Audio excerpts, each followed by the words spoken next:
رمضان کا مہینہ قمری کیلنڈر کا 9واں مہینہ ہے۔ اس مہینے کو روزے کا مہینہ بنا دیا گیا ہے۔ اس کی اہمیت یہ ہے کہ اسی مہینے میں قرآن اتارا گیا۔ قرآن آپ جیسا کہ جانتے ہیں 23 سال میں اترا ہے، لیکن اس کا شروعات پہلا ریولیشن جو ہے، پہلی وحی اسی مہینے میں آئی۔ تو اس سے معلوم ہوتا ہے کہ اس مہینے کی کیا خاص اہمیت ہے۔ اس مہینے میں قرآن جو کہ ایک ابدی ہدایت نامہ ہے، اللہ تعالیٰ نے انسانوں کو بار بار اپنی ہدایت بھیجی، لیکن انسان جو ہے وہ اس میں بار بار اس کو بھلا دیتا تھا تعلیمات کو۔ تو اللہ تعالیٰ نے فیصلہ کیا کہ اپنے آخری نبی کے ساتھ جو ہدایت بھیجے گا اس کی خود حفاظت کرے گا۔ تو آج ہمارے پاس قرآن ایک ہدایت نامہ ہے اللہ تعالیٰ کا، جس میں کہ کسی بھی رد و بدل کے بغیر آج ہمارے سامنے ہے۔ تو قرآن کو سمجھنے کے لیے یہ پورے مہینے کو روزے کا مہینہ بنا دیا گیا، تاکہ ایک پورا ماحول ہو جاتا ہے روحانی۔ تو اس روحانی ماحول میں، اس عبادت کے ماحول میں ہم قرآن کو سمجھیں، اس پر تدبر کریں، تفکر کریں، کیونکہ آیا ہے کہ اللہ تعالیٰ نے انسان کو عبادت کے لیے ہی پیدا کیا۔ تو اس کی تشریح عبداللہ ابن عباس نے کی ہے کہ عبادت سے مراد معرفت ہے، یعنی اللہ تعالیٰ کی معرفت۔ تو اللہ تعالیٰ کی معرفت حاصل کرنے کا جو طریقہ ہے وہ قرآن میں ہی تدبر و تفکر کرنے کا ہے۔ لیکن چونکہ عام طور پر لوگ قرآن کی صرف تلاوت کرتے ہیں، تو اس لیے جن لوگوں کو عربی نہیں آتی ان لوگ نہیں سمجھتے کہ قرآن کو کس طریقے سے پڑھنا چاہیے، قرآن کو کس طریقے سے سمجھنا چاہیے، کس طریقے سے قرآن کی تعلیمات کو اپنی زندگیوں میں اتارنا چاہیے۔ میں یہی کہنا چاہوں گی کہ لوگ قرآن کو ترجمے کے ساتھ پڑھیں، تفسیر کے ساتھ پڑھیں، اس کو سمجھ کر پڑھیں، تو تاکہ پورا کا پورا فائدہ حاصل ہو۔ قرآن میں آیا ہے کہ یہ رمضان کا مہینہ جو مقرر کیا گیا ہے، تو یہ تمام امتوں پر مقرر کیا گیا تھا۔ تو یہ بہت ہی سوچنے کی بات ہے کہ رمضان یعنی روزہ جو ہے، اتنا اس میں کیا خاص بات ہے کہ تمام امتوں کے لیے اللہ تعالیٰ نے روزے کو فرض کیا۔ تو اس سے معلوم ہوتا ہے کہ روزہ کوئی خاص عبادت ہے۔ روزے کی عبادت کو قرآن میں کہا گیا ہے لعلکم تتقون، تاکہ تم پرہیزگاری کی زندگی اختیار کرو۔ تو روزے سے پرہیزگاری کا کیا تعلق ہے، یہاں ہم تھوڑا سا اس پر سمجھنا چاہیں گے کہ کس طریقے سے روزے سے پرہیزگاری جڑی ہوئی ہے۔ یعنی ایسے تو اللہ تعالیٰ نے جب نماز فرض کی تھی تو نماز 50 وقت کی فرض کی تھی، بعد میں 5 وقت کی نماز مقرر ہوئی۔ تو اس کا یہ مطلب نہیں ہے کہ اللہ تعالیٰ نے کوئی غلطی سے 50 وقت مقرر کر دیا تھا، بلکہ نماز یعنی خدا کی یاد، یہ ہمیں دن رات کرنی ہے، 24 گھنٹے کرنی ہے، لیکن فارمل نماز 5 وقت پڑھنی ہے۔ تو اسی طریقے سے ہمیں قرآن کو پڑھ کر اس پر پورا عمل کرنا ہے، اور اگر جب تک ہم پڑھیں گے نہیں تب تک ہم وہ معرفت اور وہ تقوی کی زندگی جو اللہ تعالیٰ چاہتے ہیں اپنے بندے سے، اللہ تعالیٰ کو جو مطلوب ہے وہ زندگی ہم حاصل نہیں کر سکتے۔ تو اسی لیے ہم کو ایک مہینے کا پورا کورس دے دیا گیا کہ ایک مہینے میں ہم اپنی تربیت کریں۔ ایسے تو زیادہ تر لوگ نماز پڑھتے ہیں، تمام عبادات کرتے ہیں، لیکن ایسا انٹینسیو ایک تربیتی کورس ہے کہ جو دن رات چلتا رہتا ہے۔ رات کو تراویح پڑھی جاتی ہے، دن کو قرآن پڑھا جاتا ہے، نفل نمازیں پڑھی جاتی ہیں، تو اسی کا چرچا کیا جاتا ہے۔ تو ایک مہینے جب ہم ایک خاص روحانی کورس سے گزرتے ہیں تو اس کی جو ہماری شخصیت پر اس کا جو اثر ہوتا ہے وہ بہت زبردست ہوتا ہے۔ لیکن بس اتنا ہی ہے کہ ہم جو کچھ بھی کریں وہ سوچ سمجھ کر کریں، پورے طریقے سے غور و فکر کر کے کریں، صرف تلاوت نہیں کریں، تو تبھی ہمارے اوپر اس کا پورا اثر ہوگا۔ اور اللہ تعالیٰ نے یہ بہت ہی زبردست نعمت ہمیں دی ہے کہ ایک سال ہمیں پورے طریقے سے کانسنٹریٹ ہم کریں، کیونکہ اس دنیا میں جب انسان آتا ہے تو اس دنیا کی بہت ساری چیزیں ہیں، بہت سارے کنسرنس ہیں، بہت ساری ضرورتیں ہیں۔ تو اس میں انسان جو ہے عبادت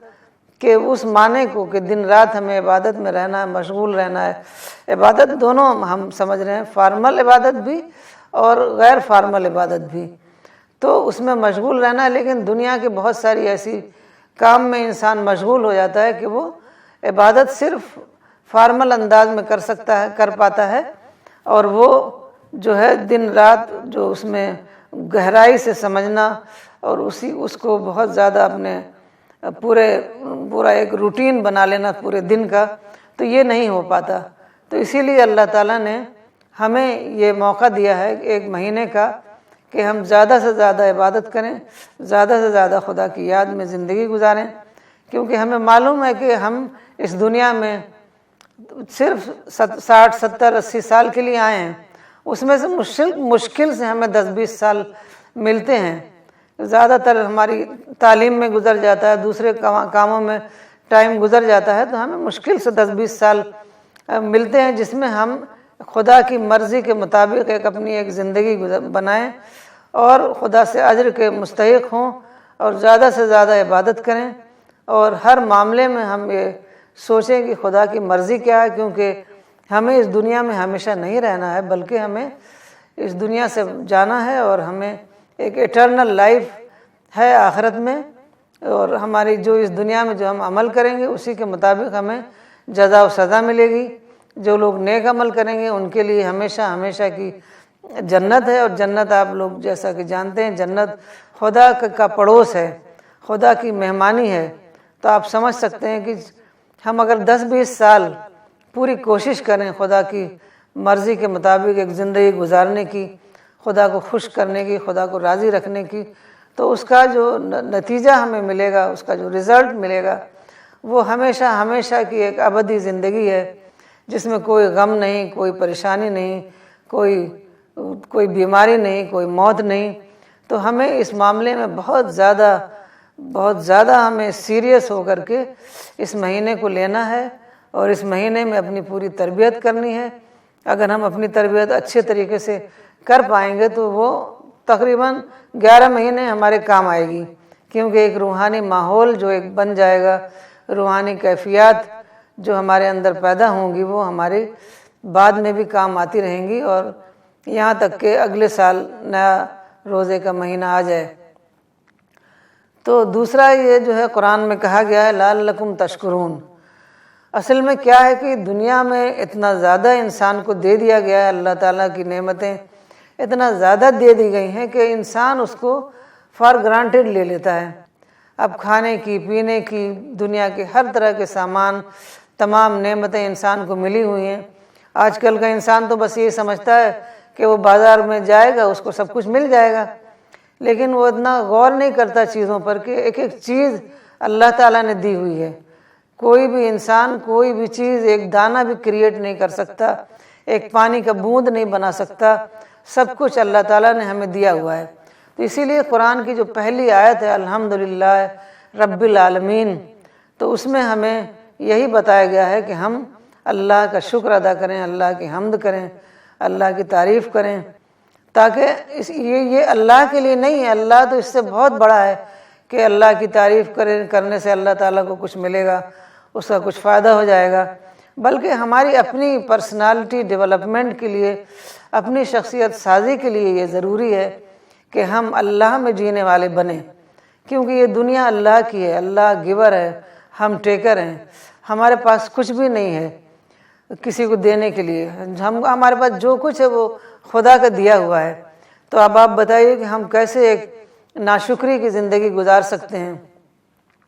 کیسے یہ سزاوار ہوتا ہے کہ ہم ایک ناشکری کی زندگی گزاریں۔ تو اس وجہ سے اللہ تعالیٰ نے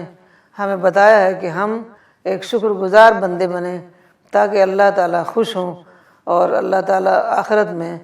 پورے طریقے سے ہمیں اس کی جزا دیں، اور آخرت میں ہمیشہ ہمیشہ کے لیے جنت میں بسائے جانے کے ہم قابل ٹھہریں۔ تو ہمیں ہر وقت یہ یاد رکھنا ہے جو بھی نعمت ہمیں ملتی ہے اس کے بارے میں ہمیں یاد رکھنا ہے، ہمیں اس کی ریفرنس میں ہمیں خدا کو یاد کرنا ہے۔ خدا کو ایک مجرد انداز میں ہم یاد نہیں کر سکتے، خدا کی جو سائنس، خدا کی جو نشانیاں